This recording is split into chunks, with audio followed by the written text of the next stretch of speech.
جب زمین بھونچال سے ہلا دی جائے گی اور زمین اپنے اندر کے بوجھ نکال پھینکے گی اور انسان کہے گا کہ اس کو کیا ہوا ہے، اس روز وہ اپنے اوپر گزرے حالات بیان کر دے گی، کیونکہ تیرے رب نے اسے ایسا کرنے کا حکم دیا ہوگا۔ دوستو، ہم ہمیشہ سے سنتے اور پڑھتے آئے ہیں کہ دنیا کا یہ نظام جو ایک مقرر دائرے میں چلتا آیا ہے اور چل رہا ہے، ایک دن یہ سب کچھ ختم ہو جائے گا۔ آخر وہ دن کب آئے گا جسے ہم قیامت کے نام سے جانتے ہیں؟ دوستو، انسان ہونے کی حیثیت سے عام طور پر لوگوں کے ذہنوں میں یہ سوال اٹھتا ہے کہ آخر قیامت کب آئے گی، لیکن اس کا علم اللہ تبارک و تعالی نے کسی کو نہیں دیا، لیکن ہمارے اور آپ کے پیارے آقا حضور اقدس صلی اللہ علیہ وسلم نے بڑے ہی اہتمام کے ساتھ قیامت کی نشانیاں بیان فرمائی ہیں، تاکہ ہم قیامت سے پہلے رونما ہونے والے فتنوں سے بچ جائے۔ آج کی اس ویڈیو میں ہم کچھ ایسی ہی نشانیاں آپ کے سامنے پیش کریں گے، ویڈیو میں آخر تک بنے رہیے گا۔ پیارے دوستو، نبی کریم صلی اللہ علیہ وسلم قیامت تک کی علامتیں اپنے صحابہ کرام کو وقتاً فوقتاً بتاتے رہتے تھے، یہ کبھی مختصر کبھی تفصیل سے۔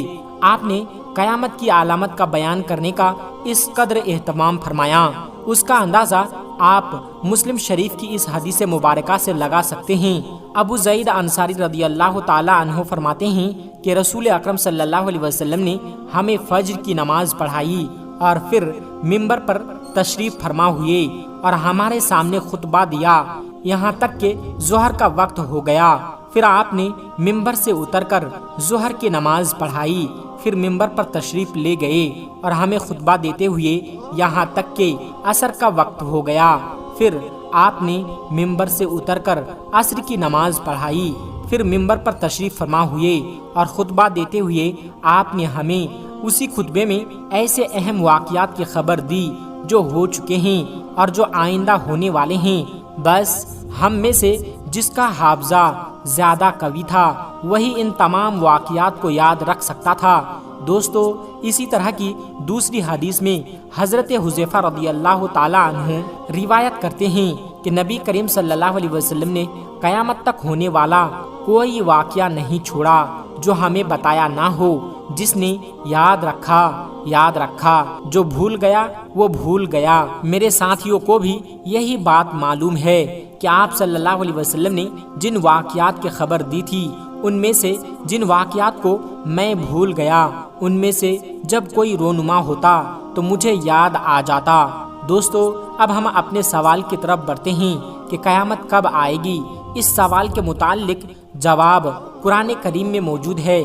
اللہ تبارک و تعالی فرماتا ہے، بے شک اللہ ہی کو قیامت کا علم ہے، اور دوسری جگہ فرمایا، اے نبی صلی اللہ علیہ وسلم، یہ لوگ آپ سے قیامت کے بارے میں پوچھتے ہیں کہ وہ کب واقع ہوگی، کہہ دیجئے آپ کو اس سے کیا تعلق، اس علم کی انتہا تو آپ کے رب کے پاس ہے۔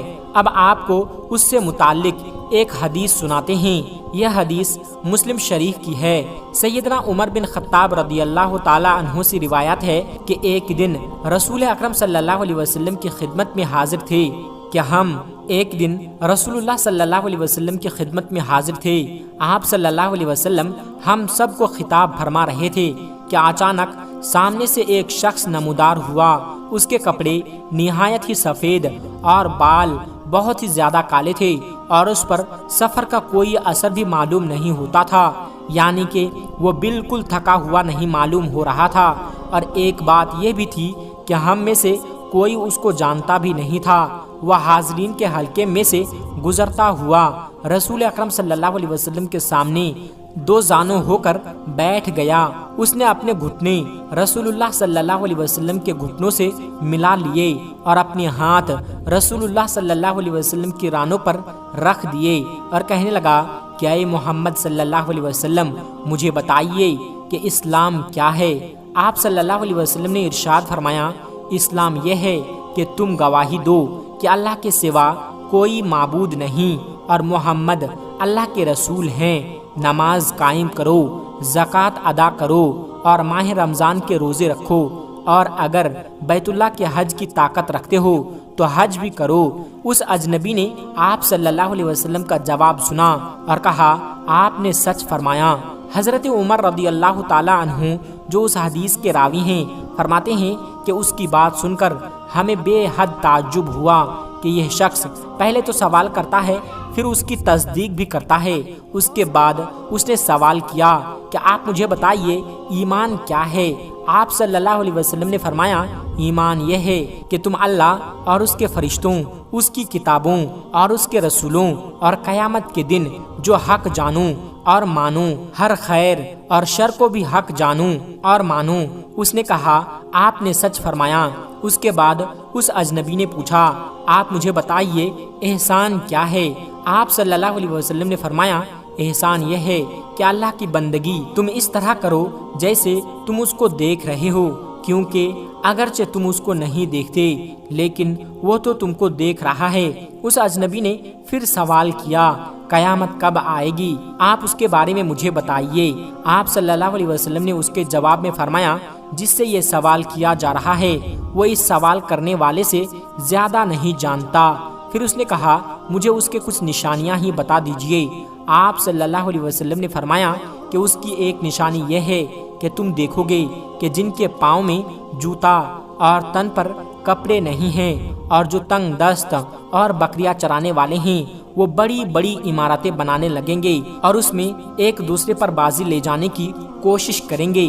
عمر رضی اللہ تعالی عنہ فرماتے ہیں کہ یہ بات کر کے وہ اجنبی چلا گیا۔ پھر کچھ عرصہ گزرنے پر آپ صلی اللہ علیہ وسلم نے مجھ سے فرمایا اے عمر کیا تم جانتے ہو وہ سوال کرنے والا کون تھا؟ میں نے عرض کیا اللہ اور اس کا رسول ہی زیادہ جاننے والا ہیں۔ آپ صلی اللہ علیہ وسلم نے فرمایا کہ وہ جبرائیل تھے، تمہاری اس مجلس میں اس لیے آئے تھے کہ تم لوگوں کو تمہارا دین سکھا سکے۔ یہ حدیث بخاری شریف میں موجود ہے۔ دوستو اس حدیث میں آپ صلی اللہ علیہ وسلم نے صاف طور پر ارشاد فرمایا کہ قیامت کا علم صرف اور صرف اللہ کو ہی ہے، اور غور کرنے کی بات ہے کہ آپ صلی اللہ علیہ وسلم نے اس کی نشانیاں بتا دی۔ دوستو اس حدیث میں آپ صلی اللہ علیہ وسلم نے صاف طور پر ارشاد فرمایا کہ قیامت کا علم صرف اور صرف اللہ تبارک و تعالیٰ کو ہی ہے، اور غور کرنے کی بات ہے کہ آپ صلی اللہ علیہ وسلم نے اس کی نشانیاں بتا دی۔ یہ تو بات ہوئی قیامت کب آئے گی، پر کیا آپ کو معلوم ہے کہ قیامت کہتے کسے ہیں؟ قیامت دراصل حضرت اسرافیل علیہ السلام کی اس چیخ کا نام ہے جس سے ساری کائنات پر زلزلہ طاری ہو جائے گا۔ اس زلزلے کی شروعات جھٹکوں سے ہوگی۔ اس چیخ اور زلزلے کی شدت میں لگاتار تیزی آتی جائے گی۔ عام انسان اور جانور اس سے مرنا شروع ہو جائیں گے۔ ہر کوئی بس ادھر ادھر بھاگتا پھرے گا۔ اس دن کوئی کسی کا حال پوچھنے والا نہ ہوگا، یہاں تک کہ زمین اور آسمان میں کوئی جاندار زندہ نہیں بچے گا۔ زمین پھٹ جائے گی اور پہاڑ دھنی ہوئی روئی کی طرح اڑتے پھریں گے، ستارے ٹوٹ کر گرنے لگیں گے، چاند سورج اپنی روشنی کھو بیٹھیں گے، آسمان بھی ٹوٹ پھوٹ جائے گا، سارا عالم تاریکی کی لپیٹ میں آ جائے گا۔ اس طرح پوری کی پوری کائنات موت کے آغوش میں سو جائے گی۔ دوستو اس دن کی خبر تمام انبیاء کرام نے اپنی اپنی امتوں کو دی ہے۔ ہمارے آقا حضرت محمد صلی اللہ علیہ وسلم نے بتایا ہے کہ قیامت اب بے حد قریب آ پہنچی ہے، اور میں اس دنیا میں اللہ کا آخری رسول ہوں۔ قرآن کریم اللہ تعالیٰ کی نازل کی ہوئی آخری کتاب ہے۔ اللہ قرآن میں فرماتا ہے کہ اے نبی، لوگ آپ سے قیامت کے بارے میں پوچھتے ہیں، کہہ دیجئے کہ اس کا علم صرف اللہ کے پاس ہے۔ آپ کو کیا خبر ہے؟ بہت ممکن ہے کہ قیامت بالکل ہی قریب ہو۔ دوستو کہا جاتا ہے کہ قیامت آسمانی آفات کی وجہ سے ہوگی۔ جب بھی قیامت آئے گی تو وہ آسمان ہی کی طرف سے نازل ہوگی، اور آج کی جدید سائنس نے اس بات کا پتہ لگا لیا ہے کہ آخر کیا وجہ ہوگی جو اس زمین کی تباہی کا سبب بنے گی۔ سائنٹسٹ کے مطابق یہ بات سامنے آئی ہے کہ زمین پر جو بھی تباہی آئے گی اس کے پیچھے کی وجہ خلا یعنی اسپیس میں موجود پتھر ہے، جو کہ اس دنیا سے بہت بڑے ہیں اور اسپیس میں لگاتار تیر رہے ہیں۔ جب اللہ تبارک و تعالیٰ کا حکم ہوگا تو یہ پتھر زمین پر آ گریں گے اور قیامت آ جائے گی۔ سائنسدان یعنی سائنٹسٹ کچھ عرصے کے بعد پریڈکشنز کرتے ہیں، جیسے کہ سائنسدانوں کے مطابق سال 2029 میں FSS نام کی ایک چٹان جو اسپیس میں تیر رہی ہے، اس کا زمین سے ٹکرانے کا اندیشہ ہے۔ اب اس خبر نے دنیا میں ہلچل مچا دی۔ 1000 فٹ چوڑی ایک ایسی بھاری بھرکم چٹان کا زمین سے ٹکرانے کا مطلب سینکڑوں ایٹم بم کے برابر تباہی، بہت لوگوں کا مرنا اور پوری دنیا کا نظام بگڑنا ہے۔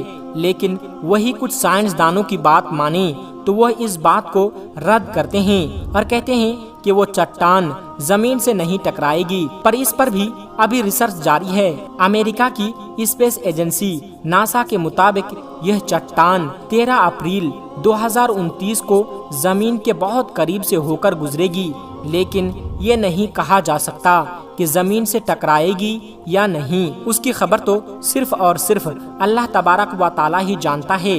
سائنسدانوں کا کہنا ہے کہ یہ زمین سے ٹکرائے گی نہیں، پر زمین سے اس کا فاصلہ اتنا کم ہوگا کہ لوگ اسے اپنی آنکھوں سے دیکھ سکیں گے۔ یہ چٹان ہماری پرتھوی سے 22,000 میل دور ہوگی۔ اگر سائنسدانوں کی بات مانیں تو یہ فاصلہ اسپیس کے اعتبار سے قیامت کی بڑی علامت میں سے یہ ہے کہ سرزمین حجاز سے آگ کا نکلنا۔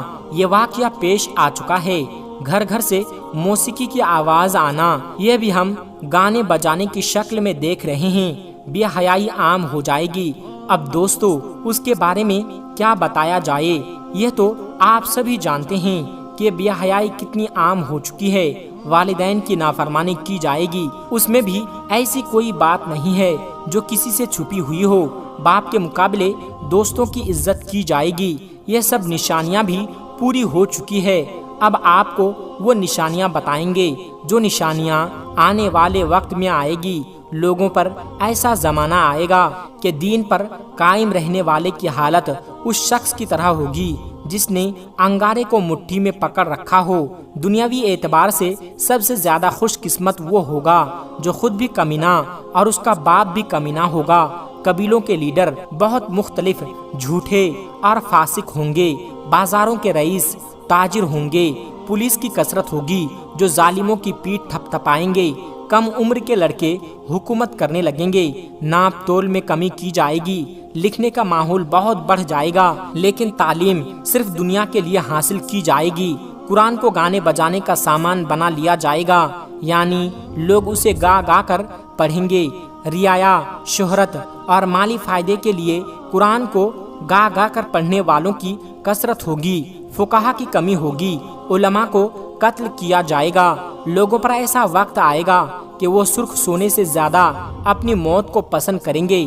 اس امت کے آخری لوگ پہلے لوگوں پر لعنت کریں گے۔ جھوٹ کو سچا اور سچے کو جھوٹ کہا جائے گا۔ اچھائی کو برا اور برائی کو اچھا سمجھا جائے گا۔ اجنبی لوگوں سے حسن سلوک کیا جائے گا اور رشتہ داروں کے حقوق پامال کیے جائیں گے۔ بیوی کی اطاعت اور ماں باپ کی نافرمانی کی جائے گی۔ مسجدوں میں شور ہوگا اور دنیا کی باتیں ہوگی۔ سلام صرف جان پہچان کے لوگوں کو ہی کیا جائے گا، جبکہ سلام ہر مسلمان کو کرنا چاہیے، چاہے اسے جان پہچان نہ ہو۔ نیک لوگ چھپتے پھریں گے اور کمینوں کا دور چل رہا ہوگا۔ لوگ فخر اور ریاکاری کے طور پر اونچی اونچی عمارت بنا کر ایک دوسرے سے مقابلہ کریں گے۔ شراب کا اور سود کا نام بدل کر شراب کا نام رمی، سود کا نام نفع اور رشوت کا نام ہدیہ رکھ دیا جائے گا اور اس کو حلال سمجھا جائے گا۔ سود، جوا، گانے بجانے کے سامان، شراب اور زنا کی کثرت ہوگی۔ بے حیائی کے ساتھ ساتھ حرام اولاد کی کثرت ہوگی۔ دعوتوں میں کھانے پینے کے ساتھ عورتیں بھی پیش کیے جائیں گے۔ اچانک سے موت یعنی حادثات سے مرنے والوں کی کثرت ہوگی۔ لوگ بڑی بڑی گاڑیوں کی سواری کر کے مسجد تک آئیں گے۔ ان کی عورتیں کپڑی پہنتی ہوگی، لیکن لباس اتنا باریک اور چست ہونے کی وجہ سے برہنہ ہوگی، یعنی ان کا جسم پورا نظر آنے لگے گا۔ ان کے سر اونٹوں کی کوہنی کی طرح ہوں گے، یعنی کہ وہ بال اس طرح بنائیں گے کہ کوہن نظر آئیں گے۔ ادائیں دکھا دکھا کر مٹک مٹک کر چلے گی، لوگوں کو اپنی طرف مائل کرے گی۔ یہ لوگ نہ جنت میں داخل ہوں گے نہ اس کی خوشبو پائیں گے۔ مومن آدمی اس کے نزدیک بندیوں سے زیادہ گرا ہوا ہوگا۔ مومن برائیوں کو دیکھے گا اور اسے روک نہیں سکے گا، جس کی وجہ سے وہ اندر ہی اندر کڑھتا رہے گا۔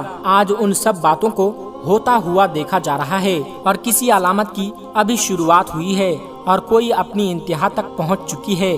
جب آپ صلی اللہ علیہ وسلم کی بتائی ہوئی سبھی علامت اپنی انتہا کو پہنچ جائے گی، اسی وقت قیامت کو بڑی بڑی اور آخری علامت کا سلسلہ شروع ہو جائے گا، اور آخر ان کے بعد سور پھونک دیا جائے گا۔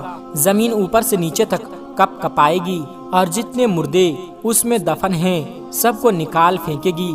اس دن پہاڑ دھنی ہوئی روئی کی طرح اڑتے پھریں گے، زمین لپیٹ دی جائے گی۔ اس دن صاف ظاہر ہو جائے گا کہ کون نیک ہے اور کون گناہگار ہے۔ سورہ ابراہیم آیت نمبر 48 میں اللہ تبارک و تعالی ارشاد فرماتا ہے، جس کا ترجمہ ہے، ڈراؤ انہیں اس دن سے جب کہ زمین اور آسمان بدل کر کچھ سے کچھ ہو جائیں گے، اور سب کے سب اللہ واحد قہار کے سامنے بے نقاب ہو کر ظاہر ہو جائیں گے۔ اللہ تعالی ہمیں اپنے فضل و کرم سے اس دن کی سختیوں سے، جس دن حساب ہوگا، محفوظ رہے، اور اللہ ہم سب کو جنت الفردوس میں اپنے فضل سے بہترین مقامات عطا فرمائیں، ہمارے گناہوں کو معاف کرے، اور ہمیں ان لوگوں میں شامل کرے جو لوگ فرما بردار ہیں، ہمارا نام شکریہ ادا کرنے والوں میں سے شامل فرمائیں، آمین یا رب العالمین۔ دوستو، آج کی یہ ویڈیو آپ کو کیسی لگی ہمیں کمنٹ باکس میں ضرور بتائیے گا۔ تب تک آپ اپنا اور اپنوں کا بہت زیادہ خیال رکھیے گا۔ السلام علیکم ورحمۃ اللہ وبرکاتہ۔